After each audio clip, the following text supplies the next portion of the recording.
Hello students and welcome back to the lore of the Iron Kingdoms with me, Professor Caster, and for all of us new students, this is lore from the game or from the tabletop war game and the RPG Warmachine and the Iron Kingdoms respectively.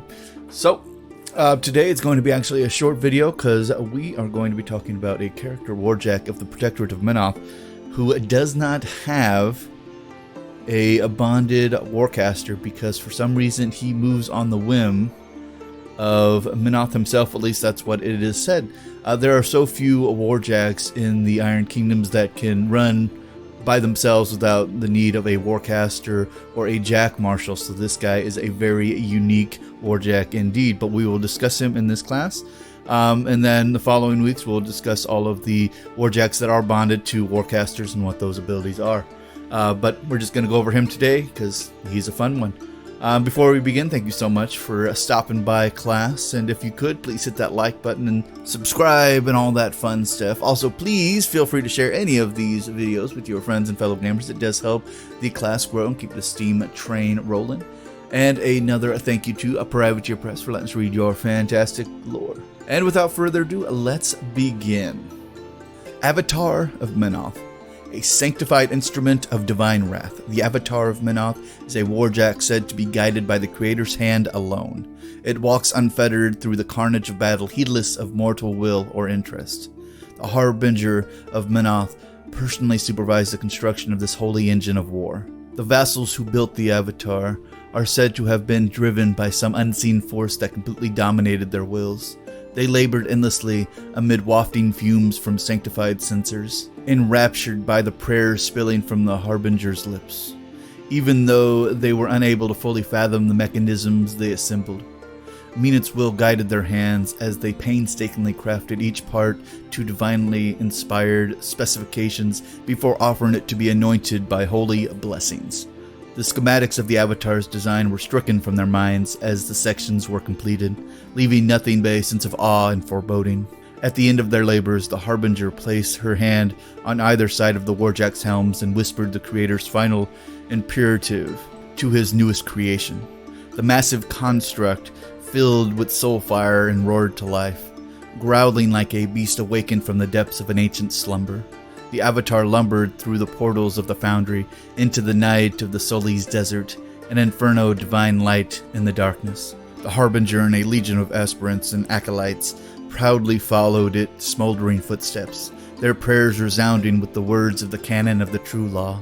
In its right hand, the Avatar wields a massive Solis blade, whose name translates from the ancient Ichthir tongue as burning wrath. It is inscribed with the words of prayers that have not been spoken aloud in millennia. With each strike, it sunders those who would oppose Menoth's will, casting the impure down in fire and ruin. To fall beneath the weapon is to suffer the unmediated judgment of the Creator. In its left hand, the Avatar bears the divine shield. This Aegis carries the words of the lawgiver spoken to the first Menites as he raised the first wall. Indeed, those who observe the divine shield liken it to that very wall, unconquerable and unsurmountable. The shield is Menoth's own protection. A lesser Warjack is animated by a mechanical cortex and guided by the mind of a mortal, but not the Avatar. So far as the faithful are aware, its name is no mere hyperbole. It is believed to be the walking incarnation of Menoth's wrath on Cain. Even the Harbinger cannot guide the supreme manifestation of Menoth. Where the Avatar treads, the faithless fall. And yes, and I have only seen this guy once in battle, and that's probably the last time you want to see a non-Warcaster guided Warjack in battle, because well, he literally fights on his own and he collects souls and he's all sorts of just deadly on the battlefield. And because he doesn't have a Warjack or a Warcaster to guide him, that means that he is not restricted to the tethering of how far you can go away from his particular Warcaster, so he can be super far away. He can pop up in places you would not expect a Warjack to be able to be because, well, there's not really any length of connection he has to anybody because he's literally connected to, well, what they say is the god of Menoth.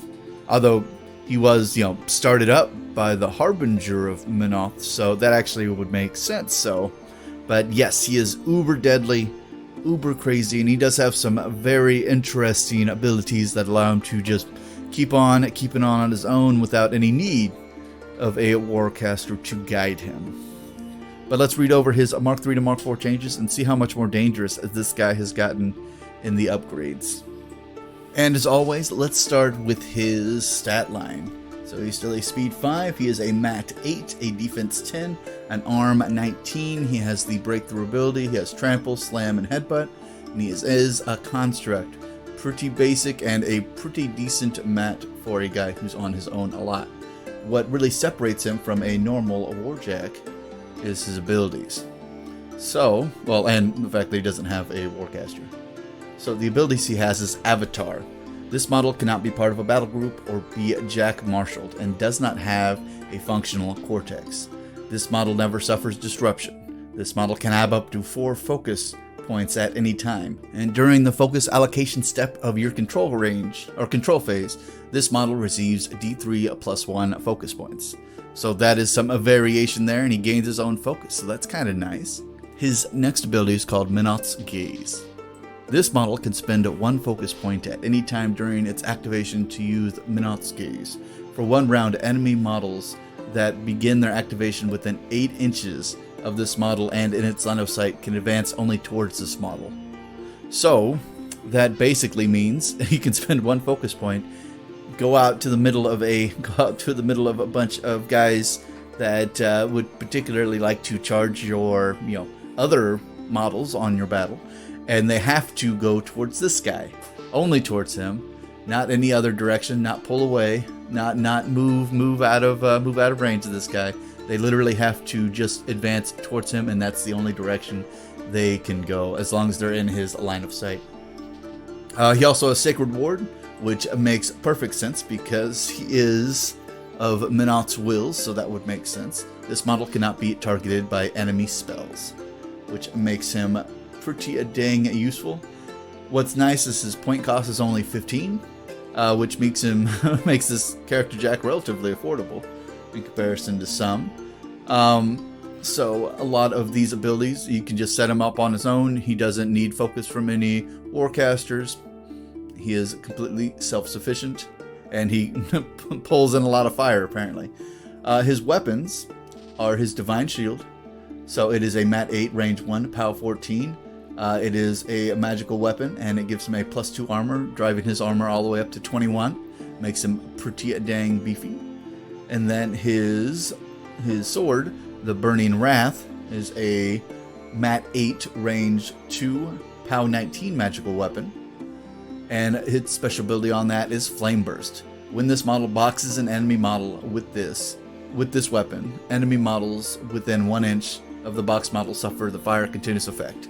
So, as per usual with Protectorate Warjacks, he has an ability to catch more and more people on fire, and if you put him if you put him in an army that a lot of people like catching things on fire, that is a very useful ability to keep on going. But sometimes simple works best. He does have breakthrough. He can get himself in lots of locations. He can play himself far up the field, not having to worry about his Warcaster's control range, because he doesn't have a Warcaster. He's not part of a battle group. So yeah, he is running almost like a very, very dangerous solo.